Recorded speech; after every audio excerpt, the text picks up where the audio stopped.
inshuti zanjye ni Imana Jean de Dieu. Muri uyu mwanya nje kugira ngo tuganire ku ijambo ry'Imana, nk'uko uyu murongo mubonaho iki cyigisho ari umurongo dusangiraho ingingo zitandukanye z'ibyanditswe byera kugira ngo tumenye ukuri. Muri uyu mwanya mbaze n'insanganyamatsiko nziza cyane, insanganyamatsiko nziza cyane. Ni insanganyamatsiko ivuga ngo inzira z'icyaha. Icyaha giteye gute? Icyaha gikomoka kuki? Icyaha ni iki?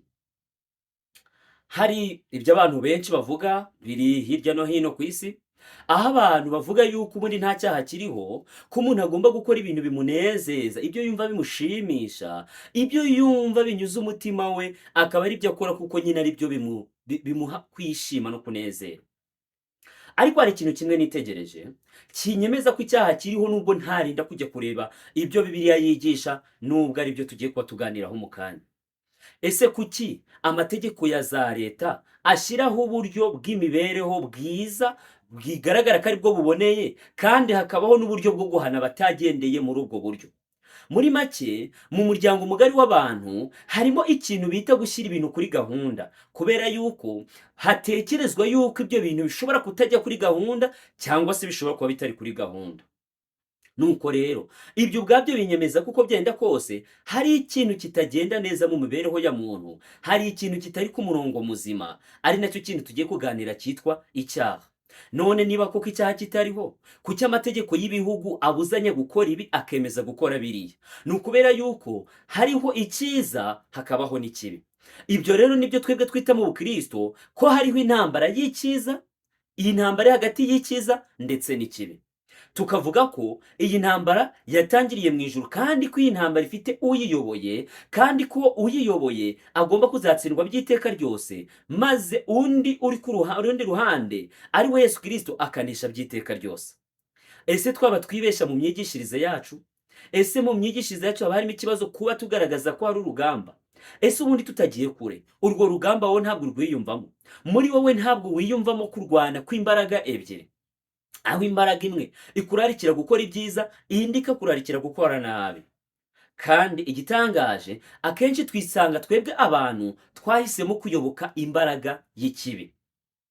Ugasanga umuntu igihe cyose ari kwiyegisikiza, arimo arasaba imbabazi z'ibyo atagenjeje neza. Kubera iki? Kuki wiyegisikiza kuri mugenzi wawe? Nuko aba amaze kukwereka ko hari ibyiza wagombaga gukora utakoze. Ibyo rero nibyo bimenyesha yuko uko byagenda kose hariho icyiza hakabaho n'ikibi, kandi kingaragariza ko hari urugamba hagati y'icyiza n'ikibi nuko hari nubwo umuntu aharanira gukora icyiza ariko bikarangira yakoze ikibi. Ibyo rero binyereka uko gusakirana kw'izo mbaraga uko ari ebyiri.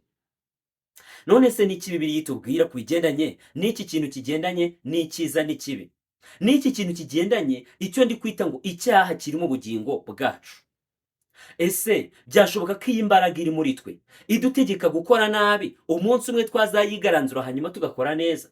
Ese byashoboka ko umuntu akiri hano mu isi ashobora kubona imbaraga zo kunesha ikibi akabaho akora ibyiza? Hari abantu bahita bakubwira ati ibyo ntibishoboka, bakakubwira bati ibyo tuzabibona turi mu ijuru. Ibyo ababivuga abenshi ni abantu bemera iby'ubukristo, naho abatemera iby'ubukristo bo bashaka mu zindi nzira uko basobanura ibyo bintu, ariko bakanga kwemera ko Satani abaho, bakanga kwemera ko Imana ibaho, ko ahubwo hari ukuntu nyine ibyo bintu biteye. Nyamara ikintu abantu benshi bari mu isi tujya guhuriraho ni ikintu kigaragaza yuko imitima yacu ari mibi. Nuko rero reka twumve icyo Bibiliya itubwira ku kigendanye n'icyaha, ndetse Bibiliya iraza kutwereka ko dushobora no kubona imbaraga zo kunesha icyaha kandi tukiri hano ku isi. Muri Bibiliya mu gitabo cy'umuhanuzi Yeremiya igice cya 17 umurongo wa 9 ndetse kugeza n'uwa 10 haranditse ngo umutima w'umuntu urusha ibintu byose gushukana, kandi ufite indwara ntiwizeye gukira. Ninde ushobora kuwumenya ukuri? Uyu muhanuzi akorewemo n'imbaraga y'ijuru yaravuze ngo umutima w'umuntu urimo ikintu kibi, kandi ngo urwaye indwara ntabwo wizera gukira. Ngo kandi ninde ushobora kuwumenya? Abantu benshi tubayeho tuba tutanazi n'imiterere y'imitima yacu. Abantu benshi tuba turi babi ariko tudashobora gusobanura ububi bwacu nuko ibintu biteye. Imbaraga igutera gukora ikibi ikomoka hehe? Kuki uvuga amagambo mabi? kuki wiyumvamo kuvuga nabi, kuki wiyumvamo kugwa abandi nabi, kuki wiyumvamo igomwa, kuki wiyumvamo ishari, kuki wiyumvamo urwango, kuki wiyumvamo ingeso runaka z'ubunyacyaha n'ibindi byose. Ese ibyo bintu ni njye bibaho njyenyine cyangwa ni twese muri rusange? Icyo mpamya kandi nzi neza ni uko abantu bose bari mu isi biyumvamo imbaraga y'ikibi ibategeka gukora ikibi. Iyo mbaraga ituye mu mutima w'umuntu, icyakoze ikintu dutandukaniraho ni uko twese tudahuza ibibi dukora. Hari abakora ibi, hari abakora na biriya, ariko icyo twese duhuriraho ni uko iyo mbaraga y'ikibi ituba mu mutima, tuyiyumvamo. Buri wese yiyumvamo kuvuga nabi, buri wese nubwo twese tutavuga nabi, buri muntu wese aba afite ahatsindwa umutima we umuyobora mu kibi. Hari abiyumvamo ubwibone akabona niwe mwiza kurusha abandi, hari abiyumvamo isumbwe akabona niwe uruta abandi bose, kandi ibyo no mu muryango mugari tujye tubibona. Buri muntu wese tuba dushobora kumukategoriza tukamushyira mu cyiciro runaka dukurikije uko ateye. Ugasanga umuntu araje akubwiye ati runaka mugiye gukorana ateye gutya na gutya, agira ishari, agira amagambo menshi, agira uburakari. Ibyo turabibwirana bitewe n'uko tubasha kumenya ibya mugenzi wacu bitari byiza, ariko igiteje ikibazo biragorana kugira ngo tumenye ibyacu bitari byiza. Ahubwo tuvuga iby'abandi, ariko twagera ku ruhande n'abandi bakavuga ibyacu. Bishatse kuvuga ngo ni umurunga w'uruziga, twese turi babi nubwo ibibi byacu tutabihuza, uretse ko hari n'ababihuza. Hari abahuza kuvuga nabi, hari abahuza ingeso z'ubusambanyi, hari abahuza uburakari, hari abahuza ubugome, hari abahuza ishari, hari abahuza urwango n'ibindi bintu byinshi bigiye muri kamere yacu. Uyu mugabo rero akuremo n'umwuka w'Imana yavuze ngo umutima w'umuntu urusha ibintu byose gushukana. Mbega uburyo umutima wacu dushuka, ngo ninde wawumenya? Biragoye kugira ngo usobanure ukuntu umutima uteye n'ibiwurimo. Umuhungu n'umukobwa barahura bagakundana, mu gihe bakibwirana y'amagambo y'urukundo, wabitegereza ukabona abo bantu bazabana, ukabona abo bantu icyo bagamije buri wese aragisobanukiwe. Niba buri muntu wese afite imyaka 28, 25, imyaka 30, ese nuko abadasobanukiwe ikintu ashaka muri mugenzi we? Oya, aba afite gahunda nziza yo kubaka. N'undi ku rundi ruhande niko babitekereza, ariko hari impinduka zibaho iyo bageze mu rugo, baragenda bagasanga guhuza kwabo kuranze. Ugasanga umwe yazanye ibye n'undi akazana ibye. Bajya batubwira cyane cyane nk'iyo turi mu biganiro bigeneye n'imiryango ngo nubwo umuntu mugiye kubana ngo nturamenya imico ye, ngo nugera mu rugo uzatangira kumwiga none ube wamenya imico ye. Kuki ibyo bintu babitubwira? Ni ukubera yuko umuntu agira n'ubushobozi bwo guhisha ibintu biri muri we igihe cyose afite inyungu ashaka kuri mugenzi we. Ariko icyo duhuriraho ni uko twese turi abanyabyaha, turi abanyamakosa, turi babi, niko imitima yacu iteye, kugeza ubwo umuhanuzi avuga ngo ninde wamenya ibiri mu mutima w'umuntu. Muri Yohana 8 uhereye ku murongo wa 30 ugakomeza, harimo isomo ryiza cyane nshaka kugira ngo mwumve. Nagiye mfata amagambo make ndibuze kurisobanura kugira ngo mwumve icyo nshaka kuvuga. Yohana 8:32, 41 na 44 banditse ngo namwe muzamenya ukuri, kandi ukuri niko kuzababatura. Ibyo mukora ni nk'ibya so, mukomoka kuri so, kandi ibyo so ararikira nibyo namwe mushaka gukora. Uyu ni Yesu abwira abayuda. Abayuda wibuke ko bari ishyanga ryatoranijwe, bari abantu twita ko bagenewe gukora ibyiza no gukora ibyo gutungana.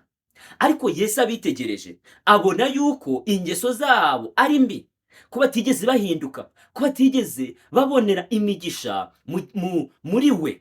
Maze arangira ababwira ati rero nimumara kumenya ukuri muzabaturwa.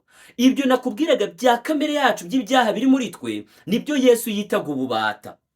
Kandi koko biba ari ububata. Ese ububata urabuzi? Ububata ni ukuba waraguzwe ngo ube imbata, ube mu rugo rw'umuntu, umukorere nta gihembo utegereje, kandi ugomba gukora ibyo agutegetse byose. Imbata itandukanye n'umukozi usanzwe. Imbata iba igomba gukora ibyo itegetswe, kandi ikabikora ku itegeko, ikabikora yaba ibishaka cyangwa se itabishaka. Ibyo nibyo bita ububata. Maze Yesu arabwira ngo muzamenya ukuri, kandi ukuri niko kuzababatura. Abereka yuko bari mu bubata bw'icyaha. Maze abayuda bigira shasha bati twebwe ntabwo turi imbata, ati twebwe turi abana ba Aburahamu, ntabwo twigeze turi imbata y'umuntu uwo ari we wese, none utwitiye iki imbata? Yesu arashije arababwira ati mukomoka kuri so Satani, kuko ibyo so ashaka gukora, ibyo so akora nibyo namwe muri kwigana, nibyo mushaka gukora. Ahangaha yababwiraga ukuntu barimo baramupolitikira bashaka kumwica, nyamara se bashakaga kumwica kuko yakoze ikihe cyaha? Ni ukubera yuko iyobokamana rye hari inyungu ryabamburaga, hari ibyo babonaga bazahomba nibamukurikira, hari ibintu byari biri mu ngeso zabo batashakaga kureka, maze babonye ababangamiye bifuza kumwica. Maze Yesu amaze kubasoma mu bitekerezo arangije arababwira ati ibyo so ashaka gukora namwe nibyo mushaka gukora, yifuza kunyica. Arangije arababwira ati yahereye kera ari umwicanyi, n'uyu munsi niko ari, ibiri muri we nibyo namwe mukora. Yesu ahishura ko iyo umuntu ataremera ubuntu bwa Kristo ngo bumuhindure, aba ari imbata y'ibyaha, kandi nta bushobozi na buto aba afite bwo kureka ibyo byaha ngo akore ibyo gukiranuka. Ubu bubata nanjye ubwanjye mbwiyumvamo kandi nabwiyumvagamo. Ese ni kubera iki umuntu niba akunda inzoga kuzireka bimunanira? Ni ukubera iki umuntu niba akunda abagore kureka ubusambanyi bimunanira? Ni ukubera iki umuntu niba akunda itabi kurireka bimunanira? Ni ukubera iki umuntu niba afite ibintu byamutwaye ingamira, ibintu bya addiction byamutwaye, ibyakwadigitiga umuntu ibyo ari byo byose, kubireka bimunanira? Nibwo bubata Yesu yasobanuraga hano, nibwo bubata tuba turimo igihe cyose tutarabaturwa n'ukuri nk'uko ijambo ry'Imana ribivuga. Ese ubwo bubata nawe wabwiyumvamo? Reka dukomeze twige turebe icyaha gikomoka he mu mitima yacu. Ese icyaha giteye gute? Turebye muri Yakobo igice cya mbere ku murongo wa 14 n'uwa 15 harimo amagambo meza nshaka kugira ngo mwumve kandi muyatege amatwi. Ahubwo umuntu wese yoshwa iyo akuruwe n'ibyo ararikiye bimushukashuka, nuko iryo rari riratwita, ritwita ibyaha, ibyaha byo bimaze gukura bikabyara urupfu. Umva uko intumwa Yakobo we abisobanura. Aravuga ngo umuntu yoshwa n'ibyo ararikiye biri muri we, hanyuma ibyo bintu ararikiye birakomeza bikihuta bikabyara ibyaha. Iyo maje kubyara ibyaha, iyo umuntu agumye muri ibyo byaha, amaherezo ni urupfu. Hari umwigisha umwe igihe nihanaga wigeze kwigisha, aravuga ngo ibyo ukunda, ibyo ushaka, ibyagutwaye ingamira nibyo uzagwamo. Niba ukunda inzoga, hari amahirwe menshi y'uko urupfu rwawe rushingiye mu bigendanye n'inzoga no gusinda. Niba ukunda ubusambanyi, hari amahirwe menshi ko ushobora kuzagwa muri ibyo bintu. Niba ukunda ibi na biriya, hari amahirwe menshi ko ibyo bintu bizagukoraho, kandi niyo ibyo bintu bitagukoraho, amaherezo y'icyaha ni urupfu. Ariko icyo Yakobo abashe kutwereka hano ni uko icyaha ari process. Icyaha ni nk'urugendo, ntabwo ari ikintu ukora umunota umwe, ahubwo ni ikintu cy'urugendo. Ariko urwo rugendo rutangira mu mutima w'umuntu, kuko ijambo riravuze ngo umuntu ashukwa n'ibyo bimuri we ararikiye, maze ibyo bintu ararikiye biragenda bikamubyimbamo kugeza ubwo bibyara ibyaha. Harya umukobwa atangira akuramo inda? Oya, bajya bavuga ngo umuntu atangira asomana bikarangira yishe, kubera yuko atangira ashukwashukwa na kamere ye y'icyaha, afatanyije na mugenzi we nawe umushukashuka ushukwa na kamere ye, maze ibyo bintu bagakomeza babiha umwanya. Uko bakomeza kubiha umwanya nibwo haboneka icyaha cyitwa ubusambanyi. Icyo cyaha cyamara kuboneka kikabyara ibindi byaha, bakabaho gusama. Yamara gusama akafata ingushije ishano, none ndabigenza gute? Agakuramo inda, yanda nayo ntimugwe neza, bikaba bishobora kuvamo urupfu ndetse no gufungwa n'izindi ngaruka nyinshi mbi cyane. Rero icyaha ni process. Icyaha gihera mu mutima kikagenda kigakomeza kugeza ubwo kitugeza ku rupfu. Niyo mpamvu rero imitima yacu iradushuka, ibyo bidushukashuka, ugaca ku kabari ukumva ijwi riri kukubwira ati ntutambuke utagize icyo ufata. Ukabona umukobwa atambuka, uko umutinzaho amaso, uko ubona ukuntu atambuka, n'ibindi byose bigushukashuka bimuriho, bikagenda bikagutwara umutima kugeza ubwo mu mutima wawe uteguramo plan y'ukuntu uyu muntu uzamubona n'uburyo uzakoresha bwose kugira ngo umukoreshe icyaha. Hanyuma uko niko icyaha kigenda kidevelopa, niko kigenda gikura kugeza ubwo kigeza ku rupfu, kugeza ubwo kigeza ku ngaruka mbi cyane ziteye ubwoba, ziteye agahinda. Uyu muntu akaba ashobora kuzapfa ndetse agapfa by'iteka ryose. Reka dukomeze mu Bagalatiya igice cya 6 umurongo wa 7 n'uwa 8 aranditse ngo ntimuyobe, Imana ntinegurizwa izuru, kuko ibyo umuntu abiba ari byo azasarura. Ubibira umubiri we, muri uwo mubiri azasaruramo kubora, ariko ubibira umwuka, muri uwo mwuka azasaruramo ubugingo buhoraho. Icyiza cy'ubukristo ntabwo burangirira kutwereka imiterere y'ukuntu umuntu ateye n'ububi bwe n'ubunyacyaha bwe, ahubwo Bibiliya itwereka yuko umuntu ashobora kwigobotora ubwo bubata n'ubwo bucakara bw'icyaha. Ijambo ry'Imana tuvuga ntimuyobe, uko ukomeza konsa icyaha ukagishyira ku ibere, ukagiha umwanya kikisanzura mu mibereho yawe, ntuzabura kubona ingaruka zabyo. Ariko uramutse wemeye kwemera, ukemera guhindura imibereho yawe, nubwo byakuvuna, ugahitamo kugendera mu yindi mibereho mishyashya ngiye kukubwira uyu munsi, ushobora kuzabona izindi ngaruka ariko zitandukanye na za zindi za mbere, arizo ngaruka twita ubugingo buhoraho. Nuko rero ijambo ry'Imana rivuga ryeruye ngo ntuyobe, ntiwibeshye, nk'uko natangiye mbivuga ngo hari abantu bavuga ko nta cyaha kiriho, nyamara kuvuga ko nta cyaha kiriho ukabihakana ngo abantu tubareka binezeze bakora ibyo bashaka n'ibyo batekereza n'ibyo bibwira, ntabwo bizakuraho ingaruka z'icyaha. Ntabwo bizakuraho ko leta ishobora kugufata ikagufunga, ntabwo bizakuraho ko uzakora amakosa nawe ubwawe uzabona agukojeje isoni, ntabwo bikuyeho ko ibyo ukora bizakuzanira ingaruka mu mubiri ukabaho ubabaye. Ibyo ntabwo, niyo mpamvu ugomba kureka tukagaragaza ko icyaha gihari kandi tukakwereka inzira imwe rukumbi ishobora kugukiza. Dukomeje muri Bibiliya, muri Yeremiya igice cya 17 ku murongo wa 10 handitse ngo njye Uwiteka ninjye urondora umutima nkawugerageza, nkitura umuntu wese ibihwanye n'inzira ze, uko imbuto ziva mu mirimo ye ziri.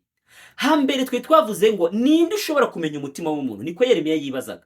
Maze Yeremiya arangije ahita asobanura ushobora kumenya umutima w'umuntu, aravuga ngo njyewe Uwiteka ninjye urondora umutima w'umuntu. Agira ngo nkubwire ko ibyo ukora mu rwihisho, ibyo ukora nta muntu ukubona, ibyo wahishe leta, ukabihisha ababyeyi bawe, ukabihisha inshuti zawe, ukabihisha abo mubana, ukabihisha umugore wawe, sheri wawe, ukabihisha n'abavandimwe bawe, Imana ibireba nkaho nta gicu na kimwe gihari, irabyitegereza. Kandi iravuga ngo njyewe ndondora umutima w'umuntu, nkamenya ibiwurimo, nkamenya ibitagenda neza, kandi buri muntu wese nzamwitura nkurikije imbuto, umusaruro uva mu byo akora. Nibyo somo twasomye ngo ubibira mu mubiri, ubibira muri kamere ye, agashaka gukora ibyo kamere ye yifuza, ibyo kamere ye ishaka byose, ngo muri uwo mubiri azasarura kubora. Ariko ubibira mu mwuka agakora ibyo Imana ishaka kubw'ubuntu bw'Imana, muri uwo mwuka azahabona ubugingo buhoraho. Mbega amagambo anejeje. Mu Bagalatiya igice cya 5 ku murongo wa 24 haranditse ngo abakristo Yesu babambanye kamere n'iruba n'irari byayo. Isomo tubonye hano mu Bagalatiya igice cya 5 ritubwira ngo abakristo babambye kamere n'iruba n'irari byayo. Abakristo Yesu, abakristo abiyeguriye Yesu Kristo umwami n'umukiza, ntabwo bakora ibyaha. Ushobora guhita uvuga uti uyu niwe mwigisha wa mbere twumvise avuze ko abantu badakora ibyaha. Ariko nagira ngo nkubwire, hari ibanga riri mu kwakira Yesu Kristo. Iyo umuntu yeguriye Yesu Kristo aba agiye ku ntambara, aba agiye ku rugamba rwo guhangana n'icyaha kugeza ubwo akinesheje. Ijambo ry'Imana ryatubwiye ngo namwe muzamenya ukuri kandi ukuri niko kuzababatura. Iyo umuntu akomeje gutuza ukuri kwa Kristo mu bugingo bwe, akemerera mwuka w'Imana kumuyobora, amaherezo areka ikibi, amaherezo areka icyaha. Hari abantu benshi bari abanywi b'inzoga, bari abantu bakoresha ibiyobyabwenge, nyamara babiretse. Benshi bagiye babireka bari no muri gereza, akahamenyera ukuri, yarangiza akiyegura Yesu Kristo umwami n'umukiza we, kandi akabona ibyo bintu bimucitseho. Ese wo nta rugero rw'abo bantu waba ufite? Hari abantu benshi barabasambanye, adashobora guca ku mukobwa bakabikore.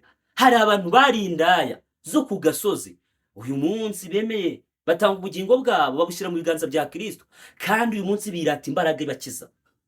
Hari abantu benshi bari abagome, bari abanyeshari, bari abanyagasuzuguro, ariko baretse izo ngeso kubw'ubuntu bw'Imana. Niyo mpamvu rero ndi umuhamya w'ibyo, ndi umuhamya w'uko muri Kristo no mu ijambo rye harimo imbaraga ziha umwizera gukira. Ariko uyu mwizera bigenza ate? Ko twabonye yuko icyaha gifite ubushobozi, kandi koko gifite ubushobozi ku mutima w'umuntu, uyu muntu abigenza ate kugira ngo babone imbaraga zo kunesha icyaha? Binyuze mu kwegura Yesu Kristo, uyu muntu abaho imibereho mishya, kandi uko akomeza kurwana iyo ntambara agasunika asanga Imana, niko kunesha kugenda kuboneka, kandi ugasanga ibyo yakoraga uyu munsi ejo ntabwo akibikora. Nabyo ni urugendo, ntabwo ari igikorwa akora umunsi umwe ngo hanyuma niba yiyeguriye Imana uyu munsi, ejo urasanga byose byarangiye. Oya, ni nko kuvuka. Ijambo ry'Imana rivuga ngo ni ukuvuka bundi bushya. Niba ari ukuvuka, habaho no gukura, habaho no gukurira mu buntu bwa Kristo. Ari nayo mpamvu tutajya tugaya umuntu kubera urugero runaka atarageraho. n'Imana ntijya igaya umuntu kuri urugero runaka atarageraho. Icyo Imana ireba ni umuntu washyize imbere kubaha Imana no kugendana nayo. Uyu muntu amaherezo azanesha urugamba. Ashobora kugaragara uyu munsi agifite intege nke, ashobora kugaragara uyu munsi hari ibintu bikimutsinda, ashobora kugaragara uyu munsi hari ibintu bitarajya ku murongo, ariko amaherezo kubw'ubuntu bw'Imana azanesha imbaraga y'icyaha iri muri we. Kubw'ubuntu bw'Imana azabona ingaruka z'ibyo yahisemo, aribwo bugingo buhoraho. Ariko kunesha ni nacyo kintu kinejeje kiri mu Bukristo. Kubaho ufite imbaraga zo kunesha ibikugora, kubaho ufite imbaraga zo kunesha ikibi, kubaho ufite imbaraga zo kunesha ibiturimo. Hanyuma isomo riri muri Yohana 8:36 haranditse ngo nuko umwana n'aba batura muzaba mubatuye by'ukuri. Ibyo nta wundi ubikora. Utagira ngo biva mu mbaraga za kimuntu, utagira ngo ni umuntu byishakashakamo. Hari abantu b'Abakristo bagwana intambara ikomeye bashaka kugira ngo bareke ibyaha ku giti cyabo. Ibyo ntabwo bishoboka. Imbaraga zo kunesha icyaha ziboneka muri Yesu Kristo honyine. Niho hari ubushobozi n'imbaraga zo kukireka. Naho muri wowe no mu bushobozi bwawe ntibishoboka, ntabwo wabishobora. Icyo usabwa ni ukwiyegurira Yesu Kristo nk'umwami n'umukiza wawe, ukamureka akaba umuyobozi, akimikwa mu mutima wawe. Ubundi uzajya kubona ubona uragenda uhabwa imbaraga zo kunesha. Ariko nushaka kubikora ku giti cyawe, ugashaka kwigira mwiza, hari ikintu kimwe nzi uzashobora. Uzashobora kwereka abandi ko wabaye mwiza, ariko mu mutima wawe uzaba ukiyumvamo kuri mubi, kandi kuri mubi cyane. Isomo rya nyuma nshaka kugira ngo dusorezeho uyu munsi riboneka mu Bagalatiya igice cya 2:20 avuga ngo nabambanwe na Kristo, ariko ndiho, nyamara sinjye uriho, ahubwo ni Kristo uriho muri njye. Ibyo nkora byose nkiriho mu mubiri mbikoreshwa no kwizera umwana w'Imana wankunze akanyitangira. Uku niko Bakristo babaho. Nabambanwe na Kristo, nyamara njye ndiho, ariko sinjye uriho, ahubwo ni Kristo uriho muri njye. Iri banga ry'uburyo Kristo azagatura mu mutima w'umuntu nicyo kintu umuntu akeneye kumenya. Ikibazo afite cy'icyaha kikaba kirakemutse. Iyaba uyu munsi wasobanukirwaga n'ikintu Kristo yakorera ubugingo bwawe, uramutse umwemeye ukamwegura imibereho yawe utabeshya, utashidikanya, ntukomeze kugendera muri kamere yawe, ahubwo ukavuga uti Yesu, nguhaye ubugingo bwanjye, ngaho nyobora. Wabona uburyo wabona imbaraga, wabona uburyo wabona kunesha, wabona uburyo waba intwari ya Bibiliya, intwari y'ukuri, intwari izanesha ndetse ikanesha urugamba ruheruka. Niyo mpamvu ngusabira uyu munsi kugira ngo ubu buhamya bwa Pawulo bubu bwawe. Nabambanwe na Kristo harimo kubambwa, harimo kwemera ugapfa ukazukira ubugingo buhoraho. Ari nacyo gisobanuro cy'umubatizo. Umubatizo usobanuye gupfa, ukabatizwa mu mazi menshi bakakwinika. Burya iyo uzamuwe bisobanuye ngo uyu muntu yari umunyabyaha, apfuye ku byaha, azukiye ubugingo buhoraho. Uko gupfa niko nifuza ko kwaba mu mibereho yawe, ukabona imbaraga zo gukora ibitunganye, ugakora ibyiza. Ahari wenda ukubaka umuryango wawe uri hafi gusenyuka, ukabana amahoro n'umugabo wawe, ukabana n'abaturanyi bawe amahoro, ukabana n'inshuti zawe amahoro, ukabona umunezero abisi badashobora kugeraho. Nibyo ngusabiye kandi bigusabiye mu izina rya Yesu.